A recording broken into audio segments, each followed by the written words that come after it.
Kozhikode Mukkam Mampatta bypass റോഡിൽ ഡ്രെയിനേജിനായി എടുത്ത കുഴിയിൽ വീണ ബൈക്ക് യാത്രികന് പരുക്ക്. മുക്കം സ്വദേശി അനൂപിനാണ് പരിക്കേറ്റത്. കുഴിക്ക് സമീപത്ത് മതിയായ മുന്നറിയിപ്പ് ബോർഡുകൾ സ്ഥാപിച്ചിരുന്നില്ല എന്ന് നാട്ടുകാർ പറയുന്നു. അപകടത്തിന്റെ CCTV ദൃശ്യങ്ങളിലേക്ക് ആദ്യം.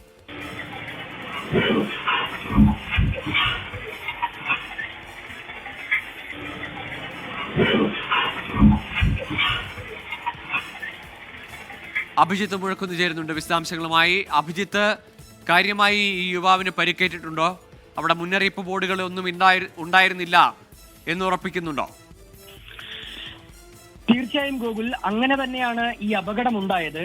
രാത്രി, അതായത് അല്പസമയം മുൻപ് ഏതാണ്ട് 7:30 മണിയോടടുപ്പിച്ചാണ് ഈ അപകടം നടക്കുന്നത്. ജോലി കഴിഞ്ഞ് വീട്ടിലേക്ക് തിരികെ പോവുകയായിരുന്നു മുക്കം പൊറ്റശ്ശേരി സ്വദേശിയായ അനൂപ്.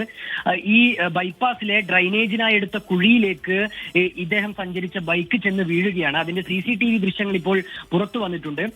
കൈക്കും കാലിനും തുടയലിനും ഒക്കെ ഈ അനൂപിന് പരിക്ക് പറ്റിയിട്ടുണ്ട്. ഈ CCTV ദൃശ്യങ്ങൾ ശ്രദ്ധിച്ചാൽ നമുക്ക് മനസ്സിലാകും പ്രത്യേകിച്ച് അവിടെ വെളിച്ചമില്ല. ഒപ്പം തന്നെ അവിടെ ഒരു കുഴിയുണ്ട് എന്ന് വ്യക്തമാക്കുന്ന തരത്തിലുള്ള ഏതെങ്കിലും വിധത്തിലുള്ള മുന്നറിയിപ്പ് ബോർഡുകളൊന്നും തന്നെ അവിടെയില്ല. ഒപ്പം ആ രീതിയിലുള്ള സംവിധാനങ്ങൾ ഒന്നും തന്നെ ഇല്ല. അത് തന്നെയാണ് ഈ ഒരു അപകടത്തിലേക്ക് നയിക്കുകയും ചെയ്തത്. നാട്ടുകാരൊക്കെ തന്നെ അക്കാര്യം വ്യക്തമാക്കുന്നുണ്ട്. ഈ ഒരു അപകടം നടന്നതിന് പിന്നാലെയാണ് ഈ കരാറുകാരെത്തി അവിടെ ഈ ഡ്രമ്മുകളൊക്കെ നിരത്തി അവിടെ ഒരു മുൻകരുതൽ ഒരു സംവിധാനം ഉണ്ടാക്കുകയും ചെയ്തത്. ഏതായാലും നിലവിൽ ഇപ്പോൾ നാട്ടുകാർ വലിയ പ്രതിഷേധത്തിലാണ്. അവിടെ ആ രീതിയിലുള്ള ഒരു സുരക്ഷാ സംവിധാനങ്ങൾ ഇല്ലാത്തത് കൊണ്ടാണ് ഇങ്ങനെ ഒരു അപകടം നടന്നത് എന്നാണ് അവർ പറയുന്നത്. പ്രത്യേകിച്ച് ഈ കമ്പികളൊക്കെ ഈ കുഴിക്കകത്തുണ്ട്.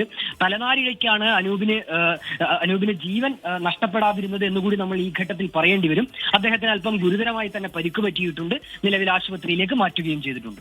ശരി, ഏതായാലും ആ കരാറുകാരുടെയും നിർമ്മാണം നടത്തുന്നവരുടെയും ഒക്കെ അശ്രദ്ധയാണ് ഒരു യുവാവിന് ഗുരുതരമായി പരിക്കേൽക്കാൻ കാരണം. കോഴിക്കോടാണ് ഈ അപകടമുണ്ടായത്.